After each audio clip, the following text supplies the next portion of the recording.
The 42nd plenary meeting of the 10th Emergency Special Session of the General Assembly is called to order. The General Assembly will continue its consideration of Agenda Item 5 entitled Illegal Israeli Actions in Occupied East Jerusalem and the rest of the occupied Palestinian territory, to resume the debate on the item pursuant to the decision taken at the 40th plenary meeting on 27th October 2023.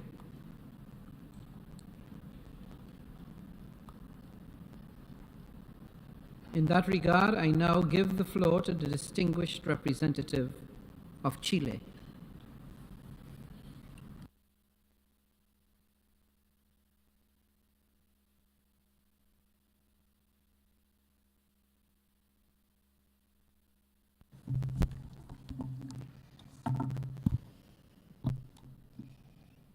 Señor President, we wish to point out that 3 weeks since the beginning of the crisis in the Gaza Strip, a result of the inability of the Security Council so far to take decisions on international peace and security, affecting thousands of civilians and especially women and girls,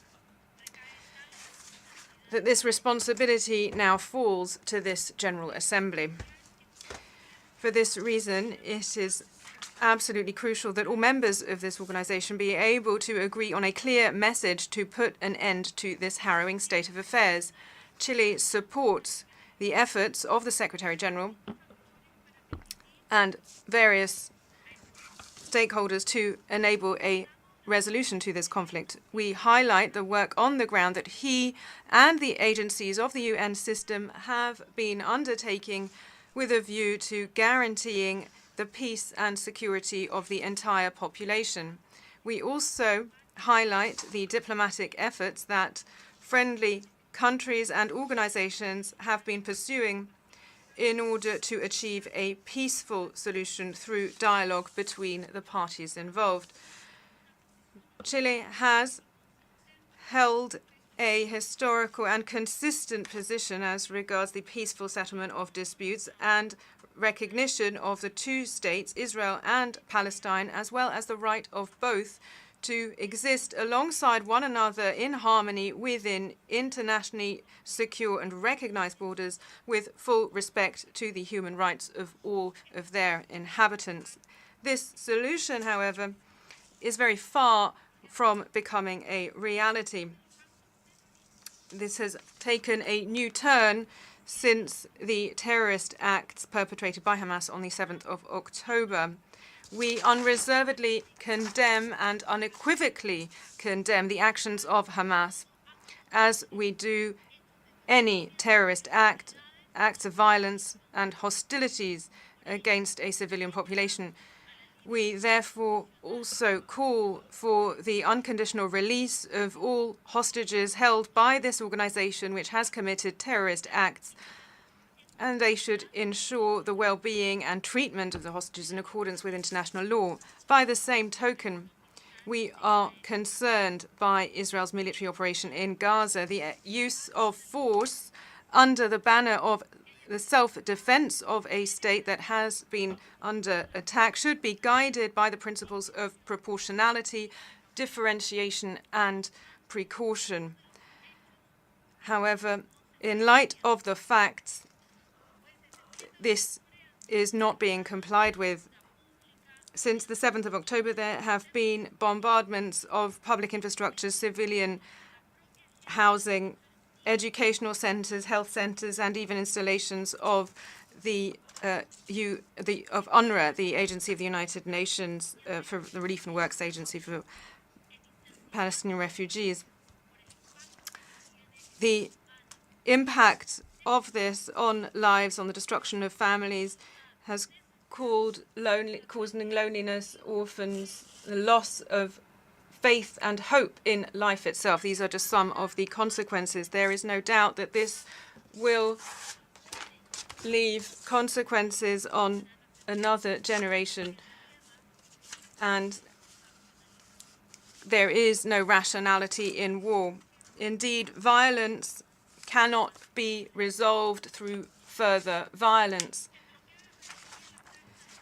By the same token, the Israeli bombardment of Gaza has deprived them of fuel, water, and other basic necessities for human life. In addition, the order to evacuate the northern part of Gaza has led to forced displacement of the population. All of these facts are a breach of international humanitarian law and international human rights. We call for these actions to be investigated by the competent bodies in order to determine and demand the accountability of the states involved. Chile, in accordance with the permanent principles of its foreign policy and in this organization, has aligned itself to the relevant resolutions as regards preservation of peace, in human rights, the right to self-determination, as well as respect and promotion of human rights. In this way, as regards the Palestinian people, we have developed a long-standing position supporting the right of the Palestinian people to constitute a sovereign state as established in resolutions of the UN, including 121 and 242 of this General Assembly. We also issue an urgent call for the swift completion of Resolution 2334 of the Security Council, where it is restated that the establishment of settlements by Israel in the occupied Palestinian territory, including East Jerusalem, has no legal validity and represents a flagrant violation of international law and a major obstacle to the achievement of two states and broader, lasting, fair peace. The Resolution 7742 of the General Assembly was supported by Chile, and we highlight the rulings of the ICC in its advisory opinion on the applications of continued violations by Israel of the rights of the Palestinian people to self-determination. We hope that the court can assist the international community when it comes to verifying the legal obligations that serve as a basis for the quest for a definitive solution which will guarantee the rights of all of the inhabitants of these areas. Highlighting Chile's commitment to human rights, international humanitarian law, and support for the victims of the conflict in the Middle East, the government of my country has made available a contribution to humanitarian assistance for the civilian populations in Gaza and the occupied Palestinian territory. This support comes from the Chilean Fund Against Hunger and Poverty and will be channeled through UNRWA. This is the third contribution that Chile is making to this cause. President, we call on the parties involved to begin a ceasefire immediately. It is urgent that the blockade of Gaza by Israel ceases also, and that humanitarian aid comes to support the Palestinian civilian population. We support the calls for dialogue from the international community to prevent further escalation of violence in the region. This would only bring more and greater damage for the civilian population and loss of human life. We must recognize that the situation in Gaza has been condemned in many ways, and Chile has condemned these. Also, the forced displacement, the failure, the arbitrary delimitation of zones, and the imposition of a system of checkpoints that not only impedes freedom of movement, but actually has a grave impact on the rights to education, to work, and to health. Chile reiterates that the region needs and deserves peace, and this can only be the result of negotiations between Israel and Palestine and the political will to bring together radically different positions in light of the current situation, it is essential for the international community to take an active position to aid in deactivating the conflict that has already taken thousands of lives, the vast majority of them innocent lives. Like all conflicts, this substantially affects and disproportionately affects women, girls, and boys. We watch with great regret the events as they unfold, and we see that it is a moral imperative for the world empowered by human rights law to ensure that indiscriminate attacks against civilian populations end. Chile has had and will continue to have a clear voice in bilateral, multilateral fora, seeking ways to articulate its message with other states in order to put in place actions for a cross-cutting solution to achieve a political settlement to the conflict. We reiterate that this should be supported with the economic and social empowerment of the women affected by this harrowing conflict. We also call for the promotion of women's leadership at all levels. This is a strategic issue to help us achieve a sustainable and inclusive peace. President, having said all of the above, last month Chile voted in favor of resolution for the protection of civilians in compliance with legal and humanitarian obligations. Finally, our country, Chile, would like to offer its condolences to the families and loved ones of the victims, and we extend our most sincere and committed solidarity to the injured. I thank you. I thank the distinguished representative of Chile, and I now invite the distinguished representative of Costa Rica to take the floor.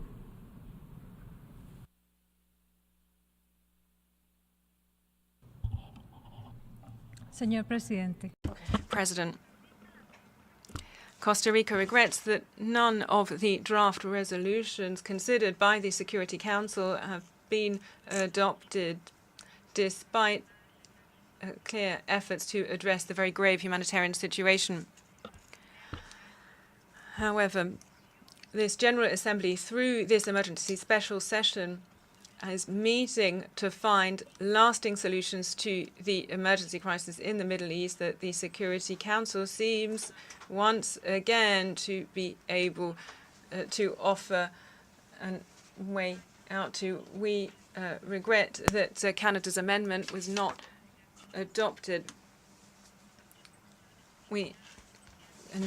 Hamas and their actions since the start of this crisis have brought great suffering to the people of Israel and Palestine. My delegation voted in favor of the resolution only because, in light of the inaction of the Security Council and the urgent need to protect innocent civilians, the international community could not wait any longer.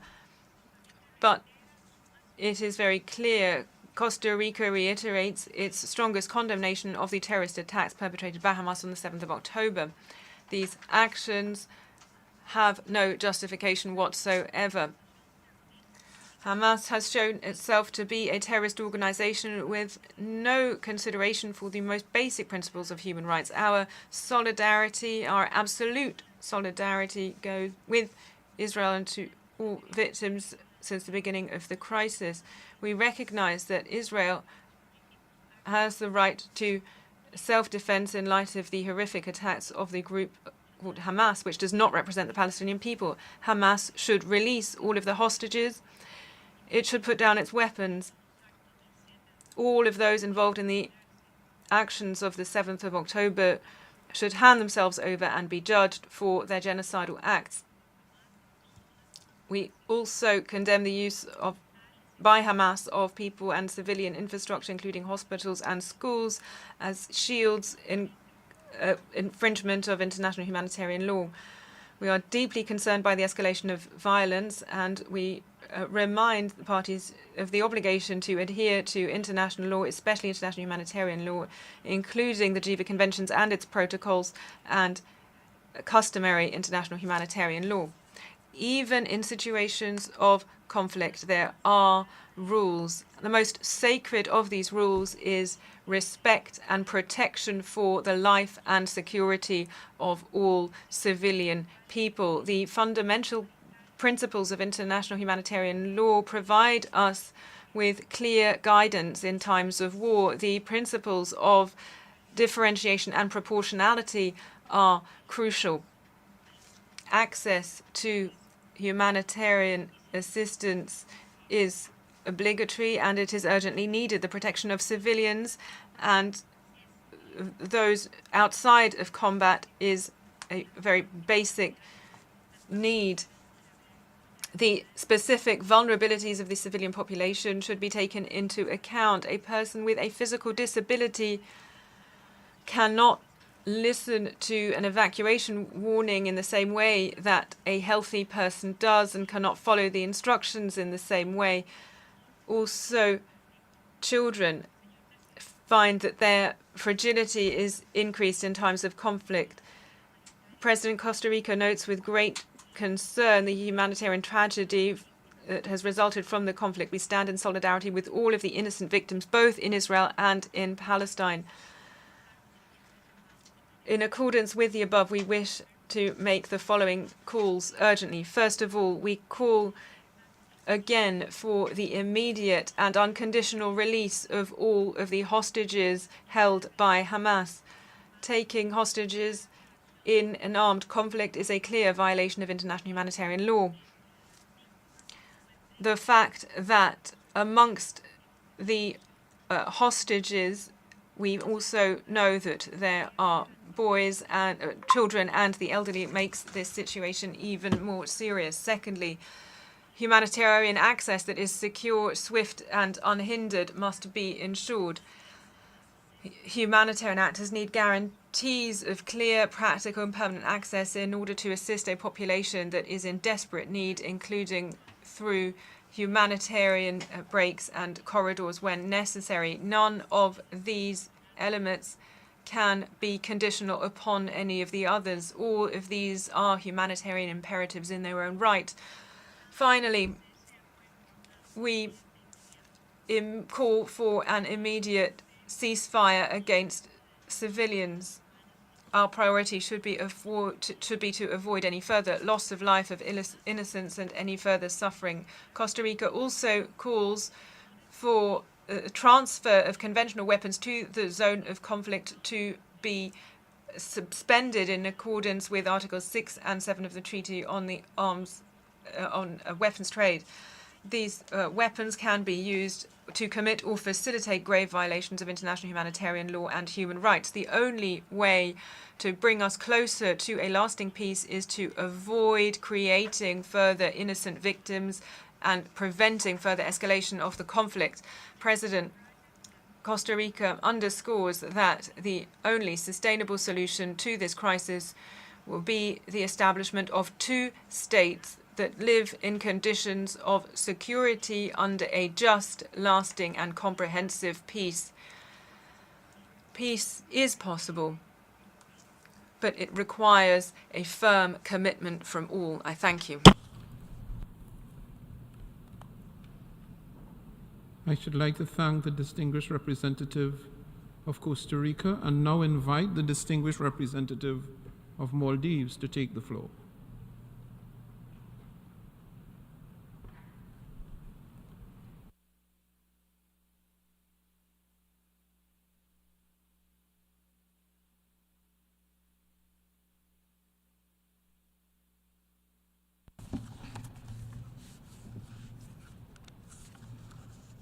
Mr. President, we gather here under the Uniting for Peace resolution adopted by this Assembly in 1950.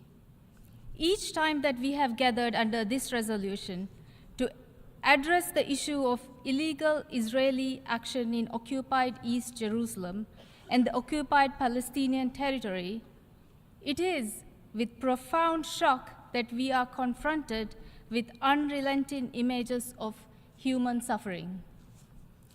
We welcome last Friday's resolution by this Assembly advocating for an immediate, enduring, and sustainable humanitarian ceasefire in Gaza.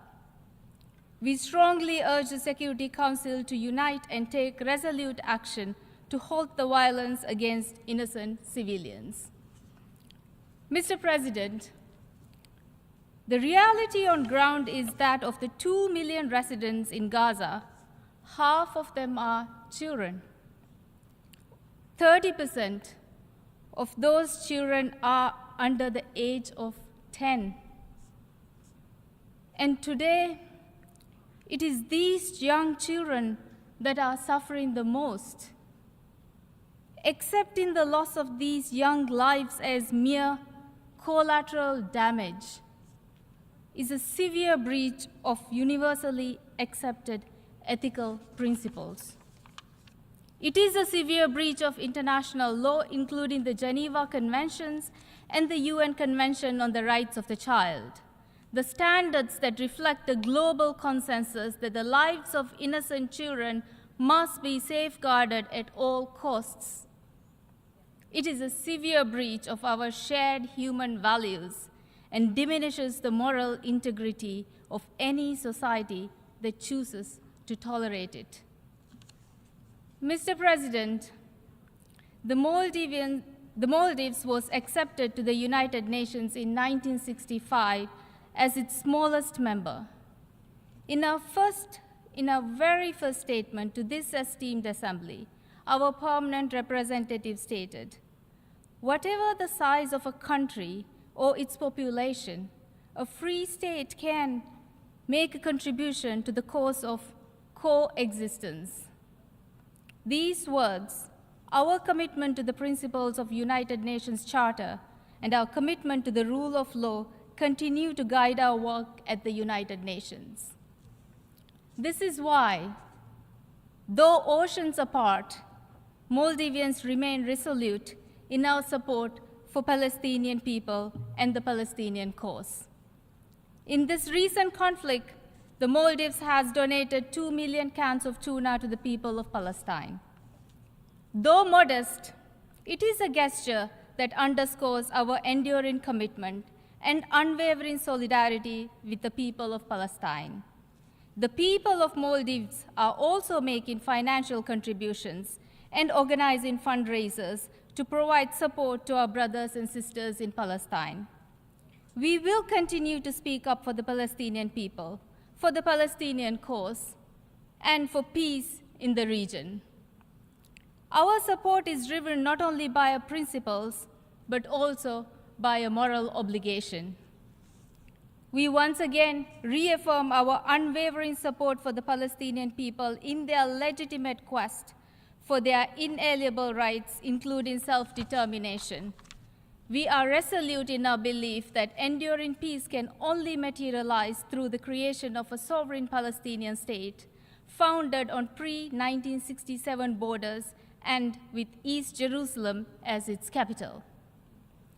Mr. President, what we are witnessing today is not a conflict that started earlier this month, but a continuation of decades of oppression of Palestinian people that have shattered multiple lives and suffocated hopes of innocent people over several generations.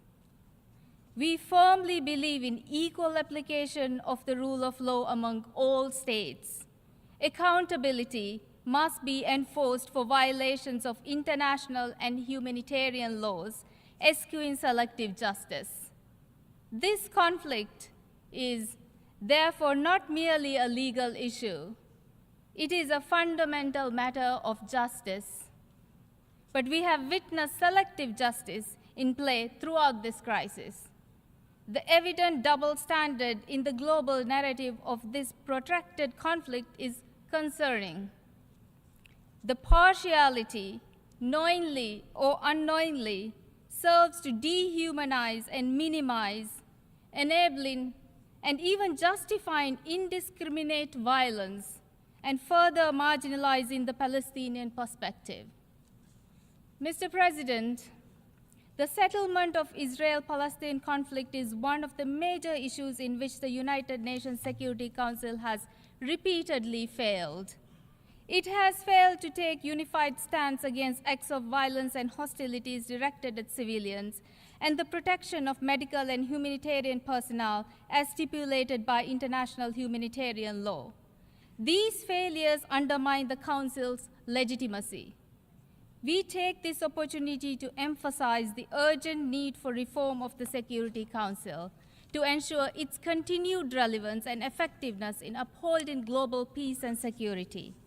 We reiterate our call to the Security Council to act decisively, building upon this Assembly's efforts to halt violence against innocent civilians.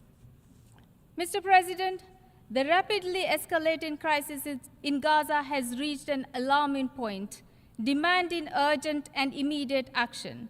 As airstrikes increase and the death toll climbs now over 8,000, a ground invasion has commenced, even as the Assembly calls for a ceasefire. The situation gravely threatens to expand the conflict further. The government of Maldives strongly condemns the attacks on medical facilities, including Al-Ahli Arab Hospital, and most recently the continuous bombardment surrounding the Indonesian hospital, Al-Shifa Hospital, the Turkish hospital, and Al-Quds Hospital. We condemn the unacceptable attack on residential areas of the Jabalia refugee camp just this morning. The attacks on places of worship and humanitarian workers. These actions not only cause irreversible damage to essential infrastructure, but also place the lives of thousands at dire risk, violating international law and basic human decency. We urgently call for an immediate and unconditional ceasefire and for strict adherence to international mandates safeguarding civilian infrastructure and personnel. UN agencies are sounding the alarm about a dire humanitarian crisis unfolding in Gaza. We extend our heartfelt condolences to all families affected. Our thoughts are also with the humanitarian workers who have sacrificed their lives in service, including the loss of over 60 UN staff in Gaza. The Maldives is grateful to the UN, Egypt, and others for facilitating the entry of humanitarian aid through the Rafah border crossing. However, this is insufficient. We urge Israel to collaborate with its neighboring states to ensure uninterrupted humanitarian assistance and the delivery of essential services at the required scale. The blockade of Gaza must end to mitigate the acute humanitarian crisis. We echo the calls for respect for the rule of law and genuine political engagement to find a diplomatic, sustainable, and lasting solution. The Palestinians have placed their hope in international law, the UN Charter, and our multilateral system for their survival. It is abhorrent that we have allowed this hope to be met with nothing but hollow words. The sanctity of innocent life, particularly that of children, is non-negotiable. Tonight, when I go home, I can hold my son as he falls asleep in my arms. But how many Palestinian mothers and fathers are mourning the loss of their children? We implore the members of this august assembly to act with courage, not as a matter of political convenience, but as a moral duty that transcends borders and politics, for the sake of a more peaceful world. The lives of innocent children and families in Gaza hang in the balance. War is indeed not an answer. This emergency special session must continue to unite us. It must fuel our collective conscience to bring justice, dignity, and security to the Palestinians and to the Middle East. I thank you. I thank the distinguished representative of the Maldives for his statement, and I now give the floor to the distinguished representative of Lebanon.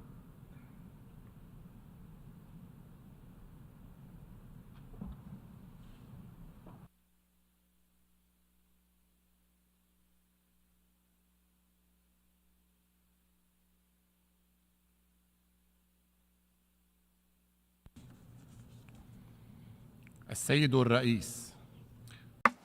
Mr. President, my delegation welcomes the adoption of the resolution entitled Protection of Civilians and Upholding Legal and Humanitarian Obligations presented by the Arab Group, which is considered to be the first serious step by the United Nations to end the suffering, humanitarian suffering in Gaza. Sir, we find ourselves today before the UN General Assembly in an exceptional manner, because the natural place that is to address those matters that threaten international peace and security is the Security Council. But some of the members of the Council have decided to grant time to Israel so that they would be able to complete their military battle, as if 75 years of conflict were not enough.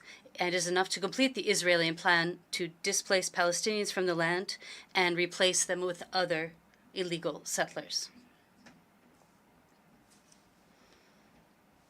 Mr. President, we must show our unity to reach an immediate ceasefire and to end a senseless aggression.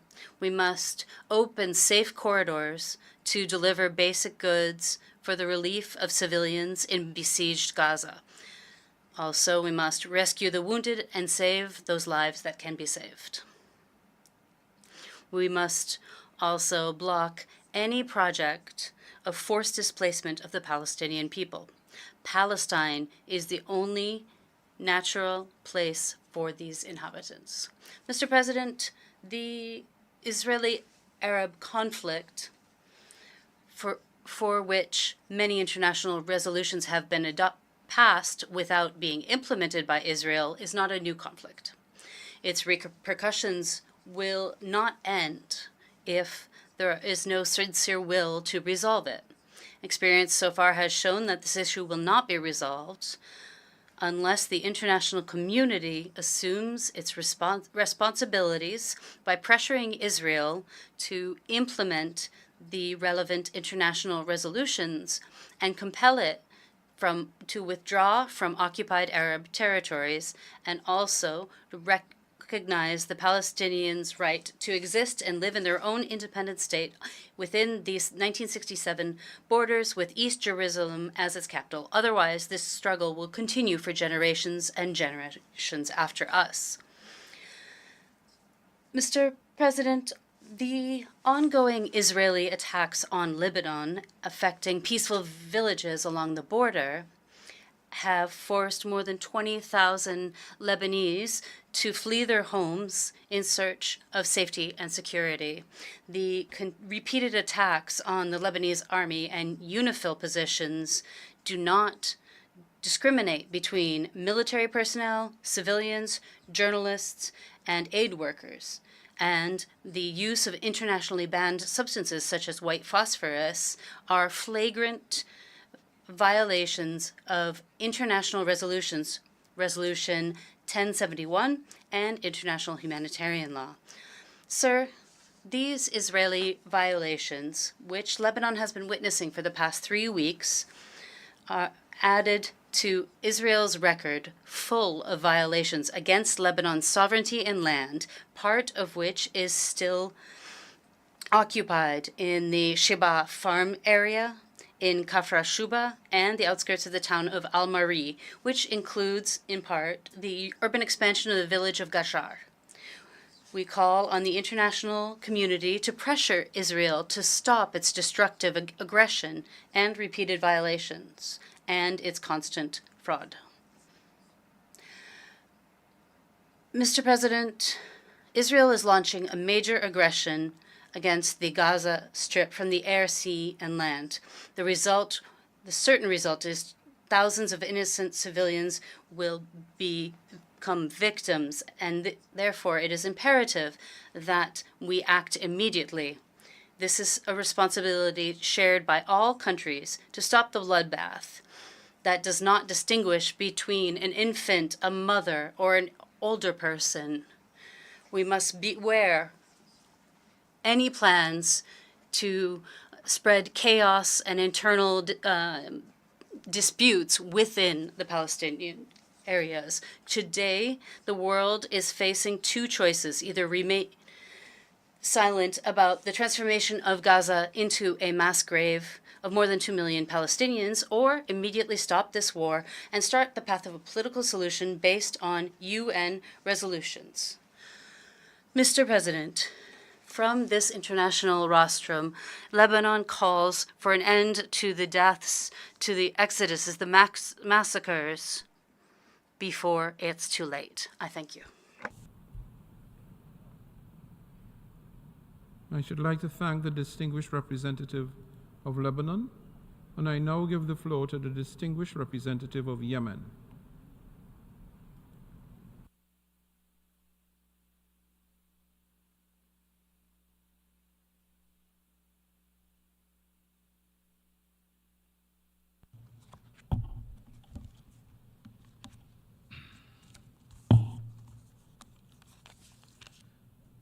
السيد الرئيس President, I thank you for the resumption of the 10th emergency session of the General Assembly under the agenda item United for Peacekeeping.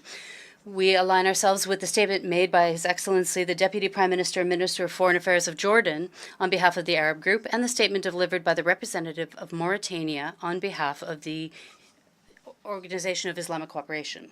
Sir, this meeting is being held after the failure of the Security Council to assume its responsibilities in accordance with the UN Charter when it comes to international peace and security. At a time when the brutal aggressions continues against Gaza and daily massacres are committed by Israel, the occupying power, against innocent and defenseless citizens, women and children. This aggression, this brutality, constitutes a war of genocide against the Palestinians.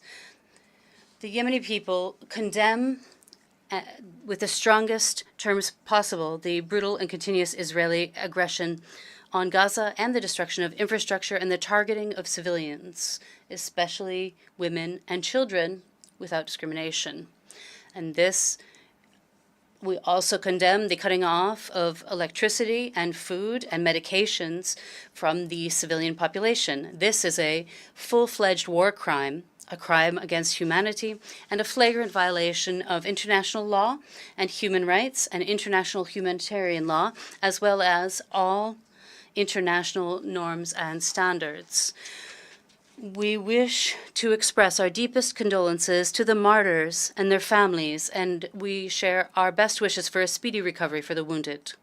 We wish to warn you that these actions will have serious consequences that will not only disrupt the peace process in the Middle East, but will also exacerbate this wave of violence and chaos, and it will increase feelings of anger in the region.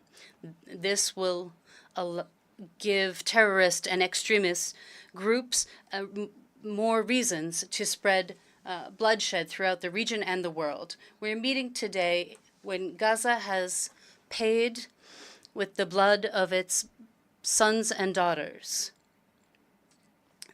There are more than 7,000 martyrs who have fallen, including 3,400 children and 2,500 women. Some were buried alive under the rubble. More than 2,000 women and more than 20,000 wounded, of which 75% were children and women, are also a significant. There are also 2,000 people still to be found under the rubble. There was a new massacre that took place today in the Jabalia camp in the Gaza Strip, which led to approximately 400 dead and wounded, the majority of which were women and children.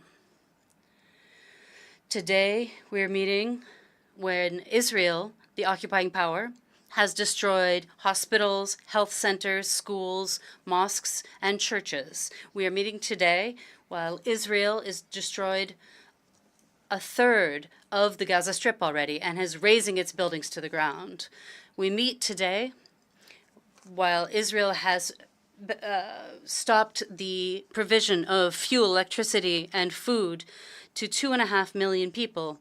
And with all of this destruction, this aggression, massacres, and ethnic cleansing, some still hesitate to call things by their names and condemn these crimes against humanity and flagrant violations of human rights, international humanitarian law, and international law. This is a clear picture of the double standards that prevail in the world today. Yesterday, from this rostrum, many delegations spoke and lectured us about the principles of human rights, of international law, and human conscience. And they tried to preserve the high moral ground and condemned the war and brutal violations due to the killings of civilians and the siege. And today, we see them either silent or biased in violation of these same principles. We in Yemen understand these double standards, for many have given us lectures on human rights and infrastructure protection. This is a dark time for humanity and for the international system. The worsening of the humanitarian crisis in Gaza and the failure of the international community to stop the scourge that has exceeded all limits and stop this war is a moral failure. And now it is a failure of the application of international law and protecting common human values and innocent civilians. The silence on the part of the international community is complicity in crime and cover-up. Today, the infrastructure has been destroyed. Children and women have been killed. Entire families have been exterminated. Is this self-defense? Have international legal standards become optional according to color, sex, and religion? Has the application of these standards stopped at the borders of Gaza and the occupied Palestinian territory? All these questions need answers. We are facing a crossroads. We can either triumph for humanity and human conscience, or we will lose our humanity. Mr. President, we reiterate our call for an immediate ceasefire and unfettered access of humanitarian aid and medical staff, and access to health centers and medical centers as well. Israel's prevention of urgent humanitarian aid into Gaza and forcing the citizens of the Gaza Strip to flee their houses is a grave violation of international law and international humanitarian law. And we reject the forced displacement of Palestinians outside their homeland or the threat of it. This is a violation of international law and the Fourth Geneva Convention of 1949. What happened on October 7th, 2023 is the result of continued Israeli occupation over the course of 75 years.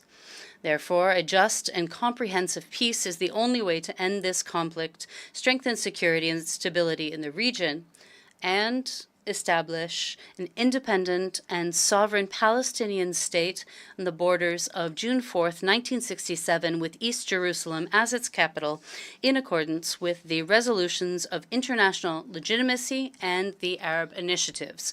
Without this solution, the region will know no stability.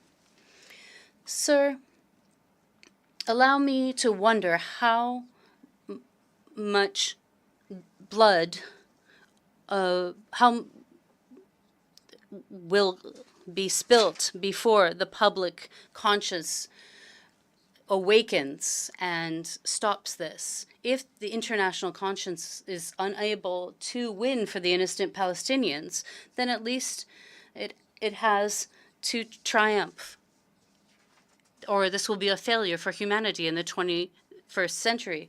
What would you say if your children asked you, what did you do to stop the massacre against the children of Gaza? We along with all of our supporters, the supporters of truth, the international community, the Charter, and the principles of the United Nations, are on the right side of history, and history will record on which side you will stand. The international community, facing these crimes committed by the Israeli occupying power against civilians in Gaza, including women and children, we ask them to take on the criminal responsibility of Israel. Criminals must be brought to justice and must be punished.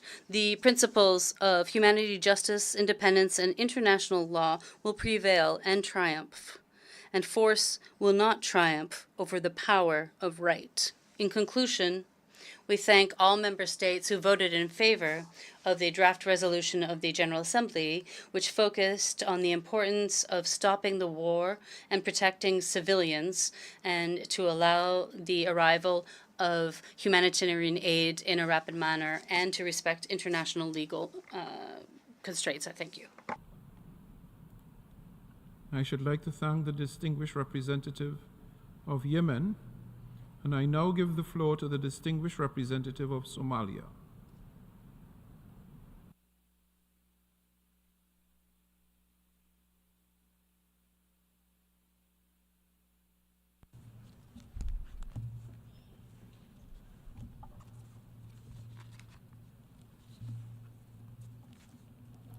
Mr. President, Excellencies, ladies and gentlemen, I express my deep appreciation for the prompt and timely reconvening of the General Assembly's 10th Emergency Special Session on the question of Palestine.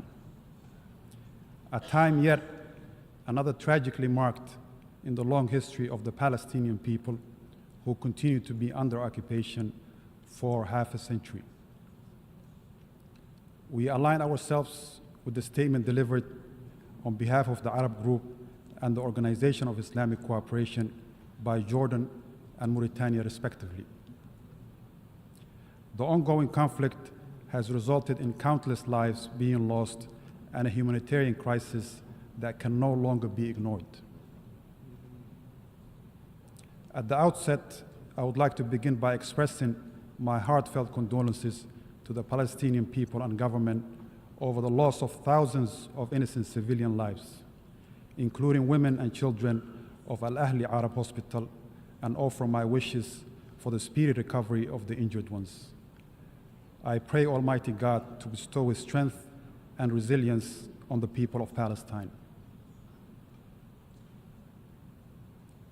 The protection of civilians is a fundamental principle of international law and a moral imperative that should guide our actions. Regardless of the political complexities and historical context, we must prioritize the safety and well-being of innocent men, women, and children caught in the crossfire of this protracted conflict. In the occupied Palestinian territory, civilians have endured years of violence, displacement, and a constant state of fear under a ruthless occupation. They face daily challenges that threaten their basic human rights, like access to clean water, healthcare, education, and a sense of security. The endless, indiscriminate use of force by the occupying force, including bombing of schools, shelling of hospitals, and missile attacks on residential areas and camps, has taken a devastating toll on innocent Palestinian lives. It's incumbent upon the international community to act swiftly and decisively to ensure the protection of civilians. First and foremost, it's crucial to establish safe zones and humanitarian corridors to provide essential aid and assistance to those in need. I commend the United Nations Relief and Works Agency's vital role in coordinating relief efforts and emphasizing the need for generous donors to provide the agency with sufficient, predictable, and sustainable funding. Furthermore, we encourage the neighboring countries, civil society, and private sector to redouble their efforts in alleviating the suffering of the Palestinians inside and outside the occupied territories. Second, all parties involved must commit to an immediate unconditional ceasefire and adhere to their obligations under international humanitarian law, which prohibits the targeting of civilians, UN staff, journalists, civilian infrastructure, and safe zones. Accountability for violations must be pursued through impartial investigations, and those responsible for war crimes must be held accountable for their actions. Third, diplomatic efforts need to be intensified to find a lasting and just solution to the conflict. Dialogue, negotiations, and a commitment to a two-state solution are essential to achieving a peaceful coexistence. The international community must actively revive these efforts and encourage all parties to engage in meaningful dialogue with the aim of reaching a comprehensive and a lasting peace agreement. Finally, education and raising awareness are also a crucial component of addressing the conflict. By raising awareness about the plight of the Palestinian people, we can counter misinformation and monopolization of the narrative in order to foster empathy and understanding about their legitimate national aspiration of self-determination.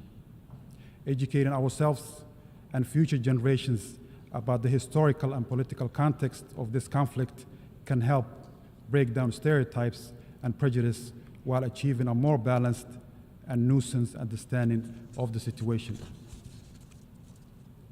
In conclusion, the protection of civilians is an urgent and pressing issue that demands our immediate attention at this critical juncture.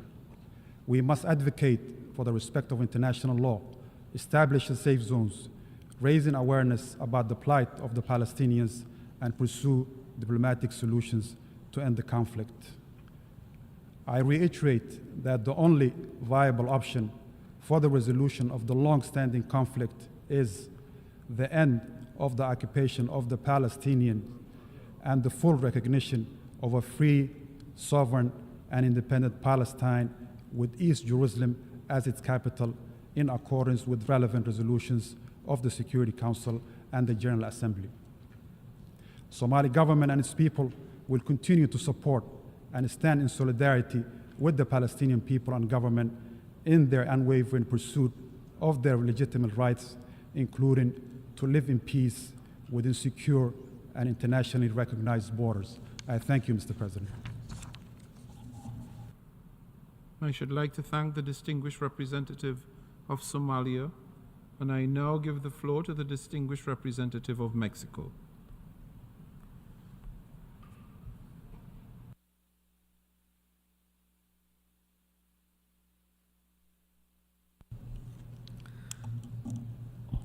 Señor Presidente, President, it has not yet been 2 years since adoption of Resolution 76/262, and 7 times you have now convened this General Assembly, and vetoes have been exercised on 7 occasions by permanent members of the Security Council. At this time, firstly, we are convened here due to the veto on the last 18th of October by the US to draft Resolution S/2023/773, a draft that had 12 votes in favor, 2 abstentions, and was essentially humanitarian in nature, the aim being to bring an end to the suffering of civilian populations, both in Israel and in Palestine. Mexico believes that any use of the veto to impede action of the Security Council is unacceptable, and this most recent case is no exception. Since 1945, Mexico has had an unshakable position against the use of the veto by permanent members of the Security Council. This faculty has been exercised in breach of the solemn commitment of 4 permanent members on the 7th of June 1945 at the San Francisco conference. At that time, they declared It's not to be assumed, however, that the permanent members, any more than the non-permanent members, would use their veto power willfully to obstruct the operation of the Council.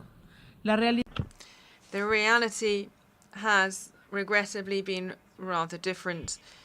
Let us remind you now that during his statement at the high-level debate at the 77th General Assembly, President Biden said the following. Members of the UN Security Council, including the United States, should consistently uphold and defend the UN Charter and refrain from the use of veto except in rare, extraordinary situations to ensure that the Council remains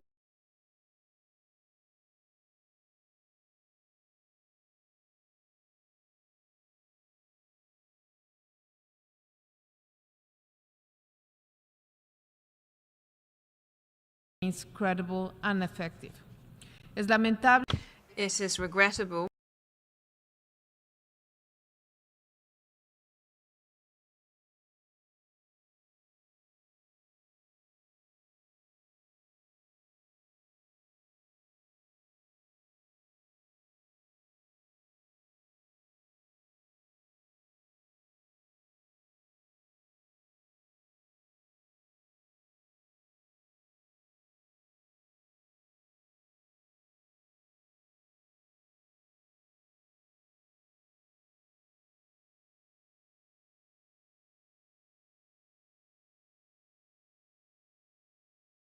that the veto to the draft resolution S/2023/773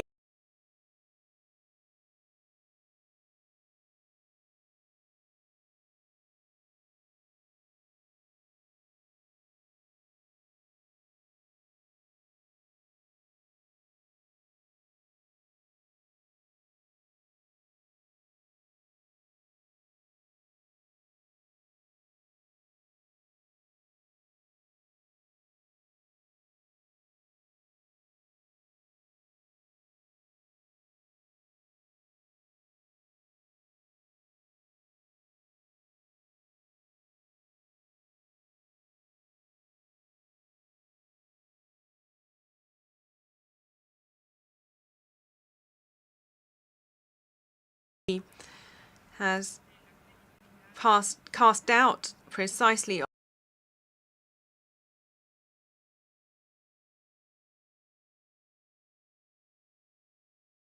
on the credibility and effectiveness of the Council, specifically at a time when its action is